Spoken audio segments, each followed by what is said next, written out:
selamat siang. Perkenalkan, nama saya Vitalis Cakpan, mahasiswa PPG dalam jabatan tahun 2024. Saya sebagai guru pendidikan agama Katolik dan budi pekerti pada Sekolah Dasar Impres Jongkoe.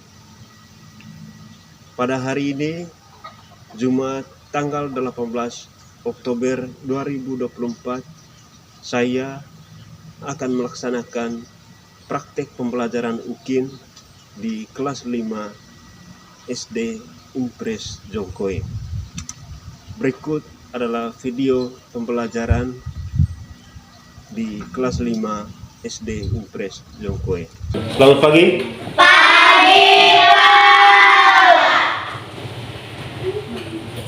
Sekali lagi, selamat pagi. Pagi, Pak. Apa kabar kalian hari ini? Sehat. Hari ini kita kembali dengan pelajaran kita pada hari ini.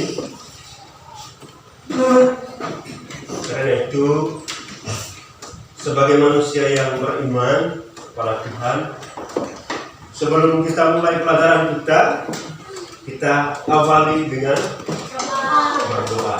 Karena itu, saya minta satu orang untuk memimpin kita dalam berdoa mulai. Bapa kami yang ada di surga, dimuliakanlah namamu, datanglah kerajaanmu, jadilah kehendakmu di atas bumi seperti di dalam surga. Berilah kami rezeki pada hari ini, dan ampunilah kesalahan kami, seperti kami pun mengampuni kesalahan kepada kami, dan jangan memberikan cobaan, tetapi bebaskan kami dari kesalahan. Amin.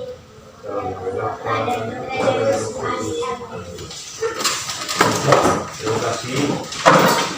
Alhamdulillah sudah memimpin kita dalam doa. Sekarang yang berikutnya, kita lanjut dengan pelajaran kita. Pelajaran kita hari ini dengan topik Yesus taat kepada Allah. Ya, kita ulang sama-sama. Yesus taat kepada Allah. Yesus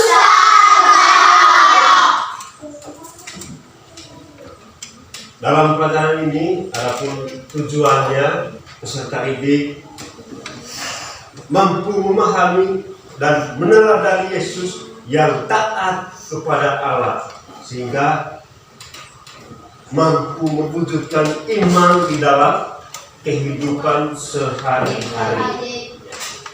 Itu tujuan dari pelajaran kita hari ini. Karena itu, sebelum kita lanjut dengan pelajaran kita, saya mau tanya dulu dengan adik-adik.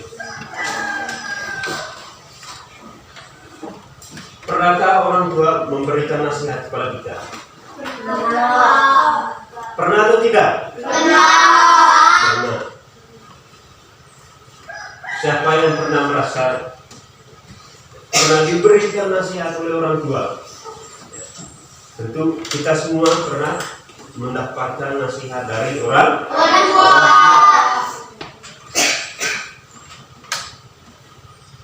Contohnya, ada begitu banyak hal yang diberikan oleh orang tua, nasihat-nasihat yang diberikan oleh orang tua. Apakah kalian sudah mematuhi perintah dari orang dalam kehidupan kita? Kita seringkali tidak patuh dan taat kepada orang tua. Menurut kalian, apa yang terjadi jika kita tidak patuh dan taat kepada orang tua? Ya, menurut kalian, kalau kita tidak patuh dan taat kepada orang tua, apa akibatnya? Ya, itu.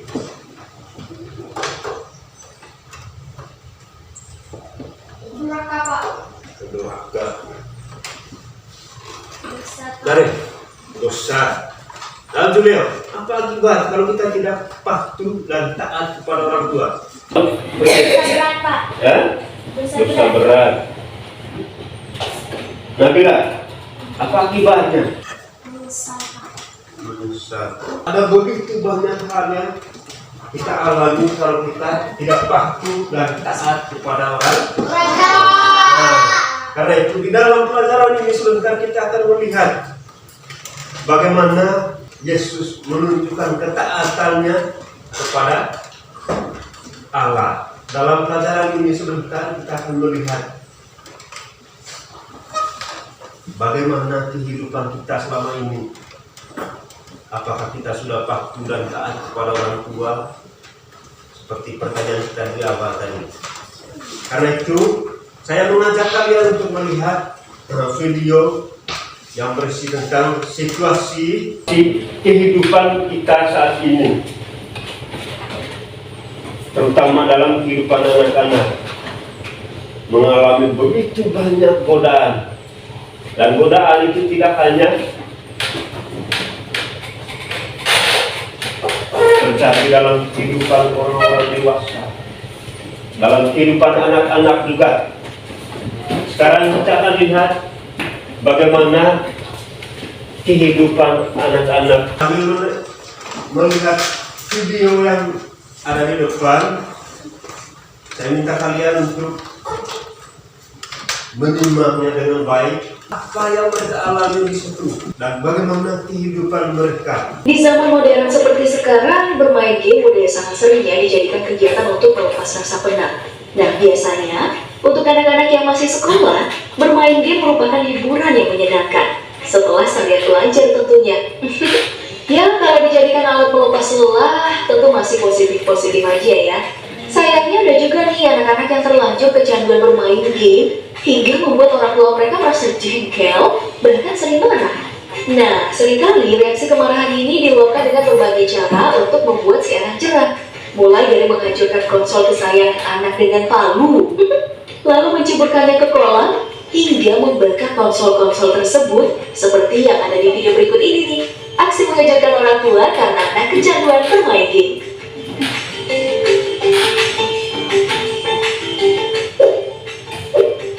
Indikator seorang anak telah kecanduan bermain game itu adalah ini nih, lupa waktu. Sering banget video game dimainkan melebihi batas, bahkan bisa saja dimainkan seharian penuh. Tentu aja hal ini menjadi hal yang menjengkelkan bagi orang tua, karena bisa mengganggu waktu belajar dan juga bisa membuat anak mereka sakit. Nah, reaksi orang tua berikut yang setelah lelah adu mulut sama anaknya nih, bener-bener di luar dugaan. Jadi, si emak ini ngambil tindakan tegas dengan melempar PS4 anaknya dari...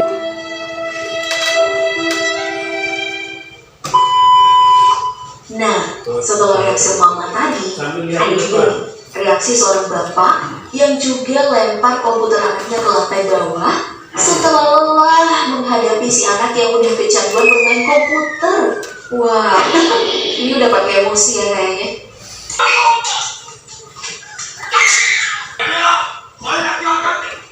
Dari dalam video perilaku si bapak dikarenakan anak bungsunya ini ya, dia lagi pernah keluar dari kamar dan hanya ngurung diri sambil main game. Wah, si adek kecil-kecil udah habis sosial club ya. Bagi kamu yang sedang bermain game online, jangan sekali-kali curi uang orang tua.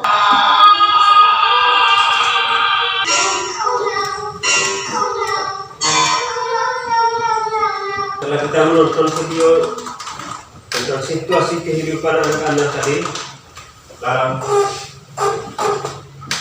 masalah atau kenyataan yang mereka alami dalam kehidupan setiap harinya, ada beberapa pertanyaan yang harus kalian jawab. Yang pertama, apa yang terjadi dengan anak-anak di dalam video kita ini? Apa yang terjadi? Mereka sakit kok. Sakit kok. Mereka sakit. Siapa lagi yang lain? Apa yang terjadi dengan mereka tadi? Ya, Johnny. Bermain game, Pak. Karena bermain game. Mereka bermain game. Apa sih? Sampai lupa jam belajar. Lupa jam belajar. Tahu? Pak. Sakit hati. Ya, Vina. Mengganggu waktu belajar, Pak. mengganggu waktu belajar. Siapa lagi yang lain? Ya Nabila? Nah, ada yang menangis. Siapa lagi yang lain? Apa yang terjadi dengan mereka? Tidak pergi sekolah karena bermain game. Menyesal tidak pergi sekolah karena bermain game. Kau lagi? Karena mereka main game tidak ingat jam belajar, Pak. Lalu bermain game tapi tidak ingat jam belajar. Vina? Lupa melakukan kewajiban mereka. Lupa melakukan kewajiban mereka. Menurut kalian godaan yang dialami oleh anak-anak di dalam video kita ini apa? Lawan orang tua. Hah? Lawan orang tua. Godaan untuk lawan orang tua. Itu dari Eki. Siapa lagi yang lain? Saya Pak. Bermain game, Pak. Godaan untuk selalu bermain game. Apa sih? Bermain game di dalam kamar. Selalu bermain game di dalam kamar. Apa lagi yang lain? Godaan untuk bermain HP. Godaan selalu bermain HP. Yang berikutnya, apa akibat yang mereka alami ketika mereka menuruti godaan yang mereka alami itu? Ada yang lain tadi mencatat godaan yang selalu mengajak mereka untuk selalu bermain game. Membuang permainan milik anak mereka. Orang tua membuang semua permainan milik anaknya, membakarnya, Membuang ke dalam kolam. membuangnya ke dalam kolam. Tidak menepati nasihat orang tua. Tidak menaati perintah nasihat dari orang tua. Dalam video itu tadi menunjukkan bahwa godaan di dalam kehidupan kita itu selalu datang setiap hari, seperti yang dialami oleh anak-anak di dalam video tadi. Mereka selalu mengalami godaan. Godaan yang mereka alami tadi apa? Selalu ingin bermain game. Dan akibatnya tadi apa? Akibatnya orang tua mereka menjadi marah. Saya mau tanya lanjut dengan kalian. Kalau kalian tidak mau patuh pada perintah dari orang tua marah atau tidak? Marah atau tidak? Karena itu di dalam video itu tadi mengajak kita untuk selalu patuh dan taat kepada orang tua. Selalu hidup sesuai dengan perintah dari orang tua. Kita lanjut. Menurut kalian apa yang harus kita buat untuk melawan godaan seperti yang dialami oleh anak-anak di dalam video tersebut tadi? Apa yang harus kita buat? Jangan adalah berhenti bermain game. Belajar. Apa Ki? Ya Ki? Berhenti bermain game di HP. Berhenti bermain game di HP. Membantu orang tua. Membantu orang tua. Semua jawaban yang kalian berikan itu benar. Salut.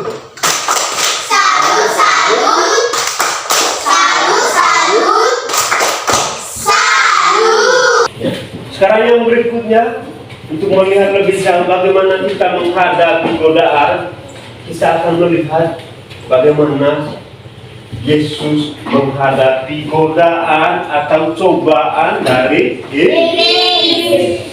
Sekarang saya mengajak kalian untuk nonton film Yesus, bagaimana dia menunjukkan ketaatannya kepada Allah. Dan sebelum kalian nonton, saya ajak kalian untuk perhatikan baik-baik di dalam video. Sebelum kita menonton video itu, sekarang kita buat dalam bentuk kelompok dulu. Yesus kepada guru. Selama 40 hari 40 malam, Yesus tidak makan apa-apa. Tentu saja, Yesus sangat lapar.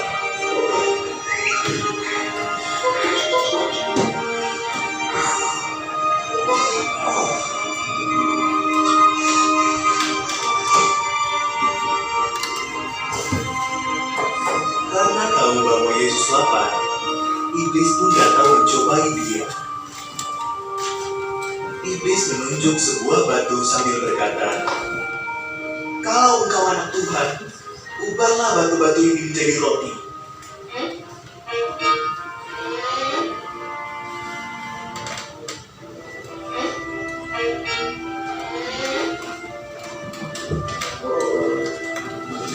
Perhatikan dengan baik.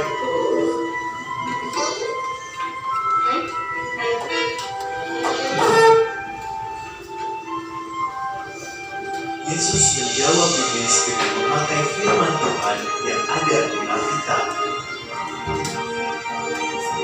Bukan hanya roti yang membuat manusia bisa hidup. Katanya, hidup mereka bergantung juga pada firman Tuhan.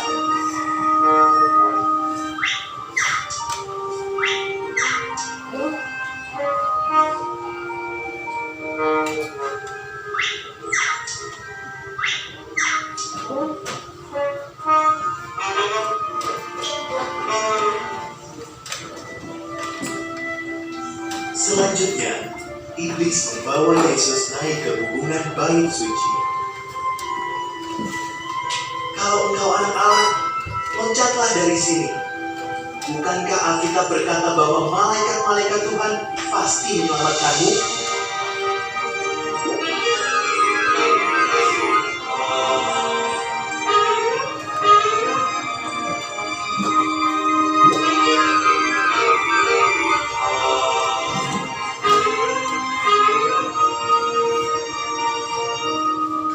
Maka Yesus kembali memakai firman Tuhan untuk menjawab serangan kedua iblis.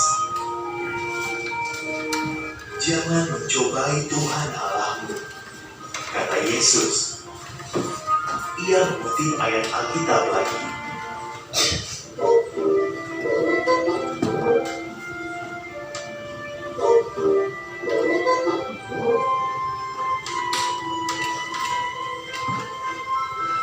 Akhirnya, iblis membawa Yesus naik ke gunung. Ditunjukkannya semua kerajaan dan kekayaan yang ada di dunia. "Semua ini bisa menjadi milikku," kata iblis. "Asalkan engkau sujud dan menyembahku."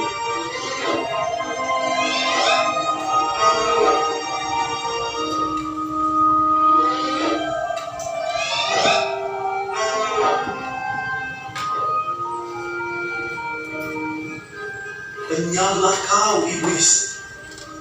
seru Yesus. Sekali lagi Yesus mengutip firman Tuhan. Ada tertulis, "Sembahlah Tuhan Allahmu dan layani Dia saja."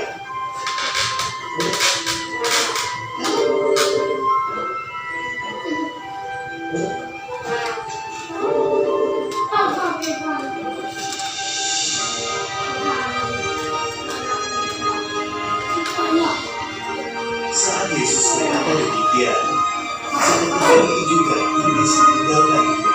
Aku lihat dengan baik ke depan. Lalu datanglah para malaikat dan melayani Yesus. Yesus telah dicobai, tetapi dia tidak berdosa. Satu kali pun tidak.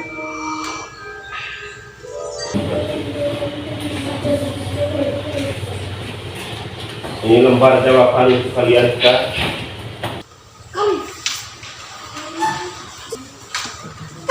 Yang pertama, apa saja godaan yang dialami Yesus dalam video tersebut tadi? Yang kedua, apa makna godaan-godaan yang dialami Yesus dalam video tersebut? Cobaan di padang gurun. Yesus yang penuh dengan Roh Kudus kembali dari sungai Yordan, lalu dibawa oleh Roh Kudus ke padang gurun. Apa saja godaan yang dialami Yesus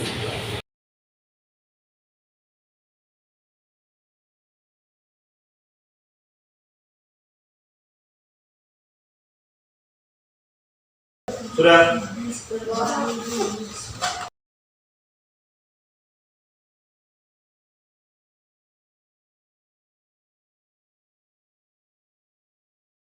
Godaan apa saja yang dialami di dalam video tadi?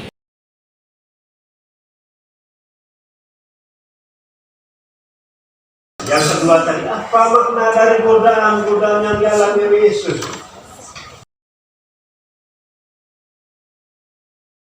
Sudah.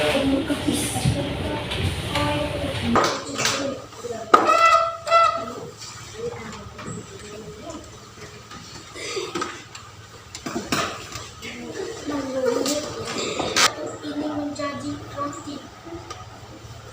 Nomor 2. Segala kuasa itu serta kemuliaannya akan kuberikan kepadamu. Nomor 3. Jika engkau anak Allah, jatuhkanlah dirimu dari sini ke bawah. Sekarang kita lihat sama-sama. Nah, Yesus untuk mengubah batu menjadi roti. iblis mencoba Yesus untuk mengubah batu menjadi roti. Siapa lagi yang lain? Godaan apa lagi yang lain? Iblis menyuruh Yesus untuk melompat dari ketinggian. Iblis menyuruh Yesus untuk melompat dari ketinggian. Iblis menyuruh Yesus untuk melompat dari bait Allah. Iblis menyuruh Yesus untuk melompat dari bait Allah. Siapa lagi yang lain tadi? Yang berhasil. Iblis menyuruh Yesus untuk menyembah Dia. Iblis menyuruh Yesus untuk menyembah iblis. Godaan yang pertama tadi berkaitan dengan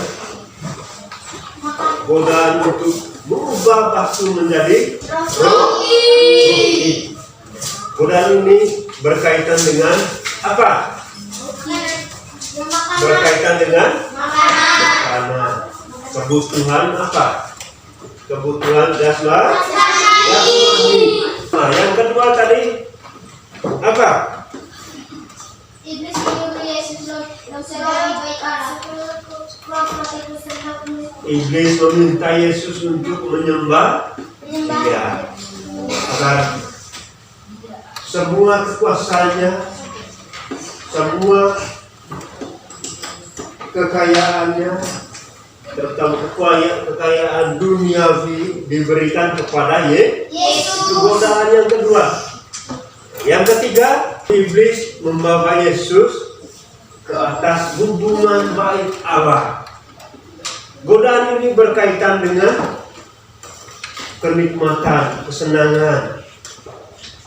Sama seperti di dalam video tadi, video sebelumnya tadi, dalam kehidupan anak-anak tadi. Godaan yang mereka alami itu adalah godaan berkaitan dengan kesenangan, kenikmatan. Mereka selalu asik senang bermain game, lupa bagaimana mereka menunjukkan ketaatannya kepada orang tua. Sikap Yesus dalam menghadapi godaan atau cobaan itu tadi menjadi teladan bagi kita, agar kita bisa menghadapi segala macam cobaan atau godaan di dalam hidup kita itu dengan baik, dengan bijaksana.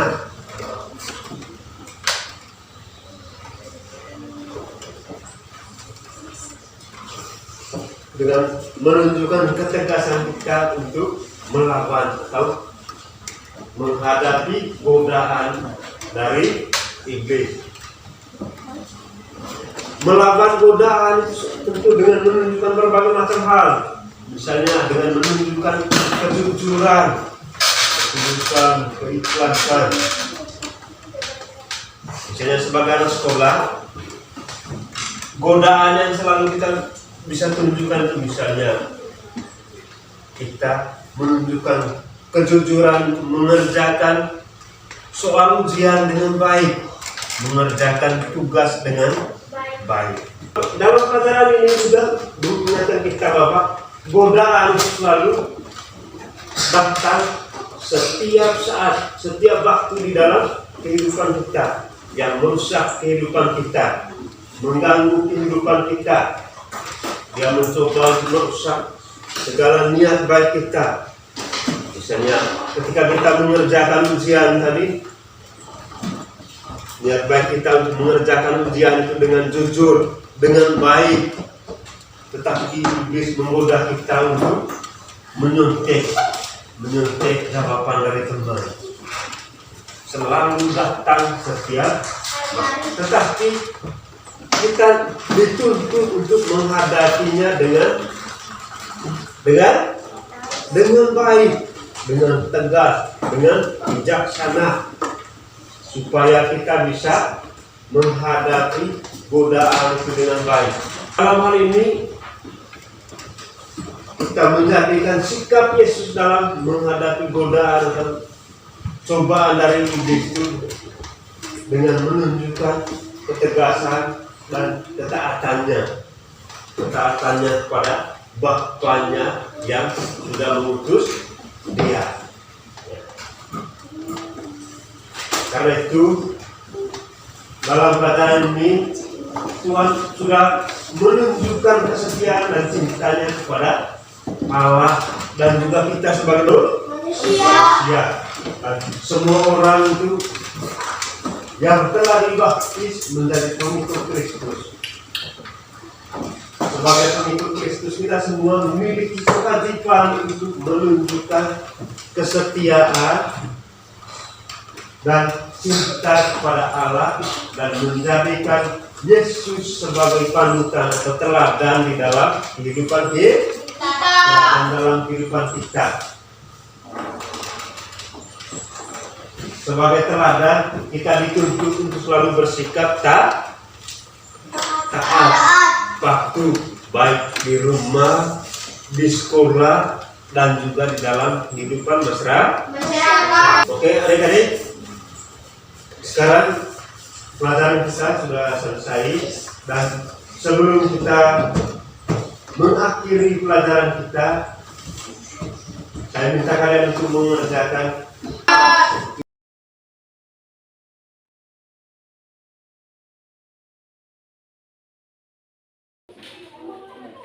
sekarang tugasnya dikumpul.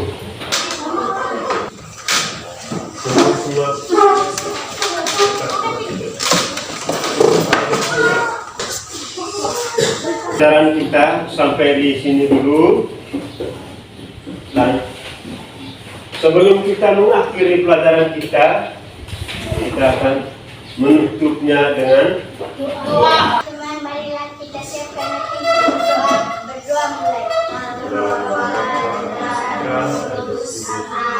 Aku percaya adalah Bapa yang Maha Kuasa, pencipta langit dan bumi, dan akan Yesus Kristus, Putra yang berkata, yang dikandung dari Roh Kudus, melahirkan serta Maria, yang dengan sengsara dan terbenar berbasis dan suci Kristus tersenyum bersama yang mengatakan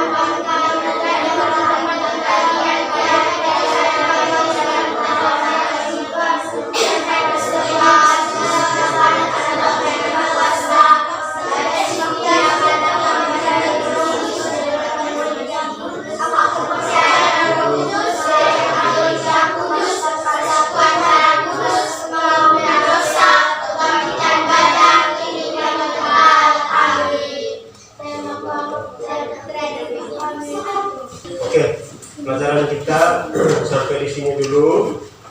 Karena itu kita boleh pulang.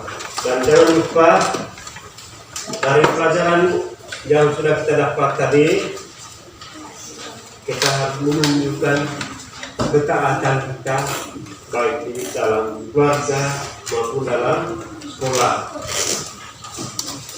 Ketaatan itu bisa kita tunjukkan dengan berbagai macam hal. Oke, terima kasih.